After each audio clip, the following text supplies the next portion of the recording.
So guys the Rock का final character देखने के बाद भले ही हम सब पागल हो गए हो, हमें मजा आ गया हो, दुनिया भर में उनकी धूम मच गई हो, बट अब उनकी स्पेशल अपीयरेंसेस लोगों को दिक्कत देने लगी है। देखो कुछ रेसलिंग एक्सपर्ट्स का ऐसा मानना है कि द रॉक ने रोमन रेंस की सारी स्पॉटलाइट को चुरा लिया है। भले ही रोमन रेंस एक ट्राइबल चीफ है, 3 साल से चैंपियन है, बट सारा का सारा माल मसाला इस बार द रॉक ही लेकर जा रहे हैं। रोमन रेंस का चार्म द रॉक के पीछे बड़ी आसानी से छुपा जा रहा है, बल्कि इस मोमेंट पर सारा फोकस रोमन रेंस के ऊपर ही होना चाहिए था, क्योंकि आफ्टर ऑल सारी चीजें तो उन्हीं पर जाकर एंड हो रही है नाइट 2 में। कुछ का तो यहाँ तक कहना है कि नाइट 1 का वो tag team main event night 2 के मेन इवेंट को बड़ी आसानी से पछाड़ दे रहा है, उसकी लैम्पलाइट को कम कर दे रहा है। बाकी पर्सनली तो आई थिंक ये 50-50% चांसेस वाला सीन है। भले ही द रॉक को पॉपुलैरिटी मिल रही हो, बट इससे फायदा तो WWE को ही हो रहा है ना, वन वे और दी अनदर। सारी आई बॉस तो WWE को ही मिल रही है, फिर चाहे रोमन रेंस वहाँ पर हो चाहे द रॉक, तो क्या फर्क पड़ता है। बाकी आप इस वीडियो को एंड तक पूरा देखना और आप मुझे बताना कि इस सिचुएशन के लिए आप क्या सोचते हो। एंड नाउ आप देख रहे हैं रेसलमैनिक्स एंड सब्सक्राइब करना तो बनता है। वेल रोमन रेंस के अराउंड तो बहुत कुछ चलता रहता है,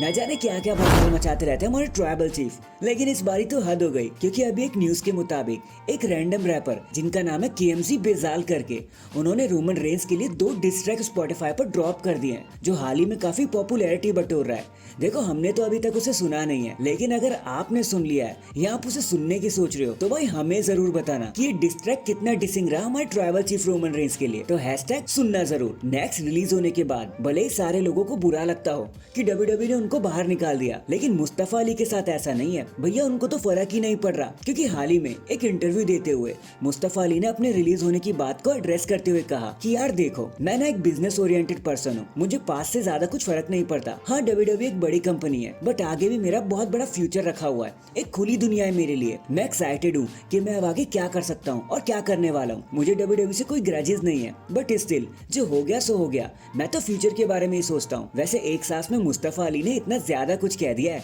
बट अल्टीमेटली अगर वो खुश है तो भाई कोई दिक्कत नहीं है, आप खुश तो सब खुश। तो हैशटैग ऑल द बेस्ट भैया मुस्तफा। इन दी एंड कोडी रोड्स को खूना खून करने के बाद द रॉक ने 1 मिनट भी नहीं लगाया उन्हें रोस्ट करने में, और अपने इंस्टाग्राम पर एक पोस्ट कर दिया जहाँ पर सिर्फ 2 वर्ड्स लिखे थे, और वो थे फाइनल बॉस। और वही तो उन्होंने डिलीवर भी किया था, सब कुछ ग्रैंड लेवल पर होने के बाद मजा ही आ गया। बट एक बड़ा सवाल तो ये भी उठता है कि इस एपिक प्रोमो को आखिर किसने प्रोड्यूस किया था? क्या वो द गेम ट्रिपल एच थे? नहीं, वो बिल्कुल नहीं थे। अकॉर्डिंग टू द सोर्सेज इस पूरे प्रोमो को Michael Hayes and Bobby rude ने मिलकर इसको प्रोड्यूस किया था, जिसमें द रॉक का return, Jey Uso versus Shinsuke Nakamura and the final brawl जो हुआ था, सब कुछ इसी में शामिल है। सब कुछ Michael Hayes and Bobby rude ने मिलकर ही प्लान किया था कि चीजें कैसी होनी चाहिए। अब आप सोच रहे होंगे कि बॉबी रूड अगर WWE के दरवाजे पर आ गए हैं तो वो अपना रिटर्न ही क्यों नहीं कर लेते? तो देखो एक्चुअली में बात तो ये है कि हाँ भाई, वो मेडिकली तो अब क्लियर हो चुके हैं, लेकिन बॉबी रूड का अब डेली बेसिस पे फाइट करने का कोई मन नहीं है उनकी हेल्थ इश्यूज के चलते, तो इसलिए आप उनका प्रॉपर रिटर्न तो शायद अब भूल ही जाओ। बट हाँ, जितने गजब का उन्होंने सेगमेंट प्रोड्यूस किया है, मैं तो कहूंगा भाई ये प्रोड्यूसर ही बने रहो। Hashtag if you know what I mean. So that is it guys, अभी के लिए तो बस इतना ही। आप मुझे बताना आपको क्या लगता है, क्या द रॉक ने सच में रोमन रेंस की लाइमलाइट चुरा ली है? कमेंट करके जरूर बताना। एंड चैनल पर नया है तो चैनल को जल्दी से लाइक एंड सब्सक्राइब कर दो। बाकी मैं मिलता हूँ आपसे किसी और अपडेट के साथ, तब तक के लिए अपना ख्याल रखें और खुश रहें।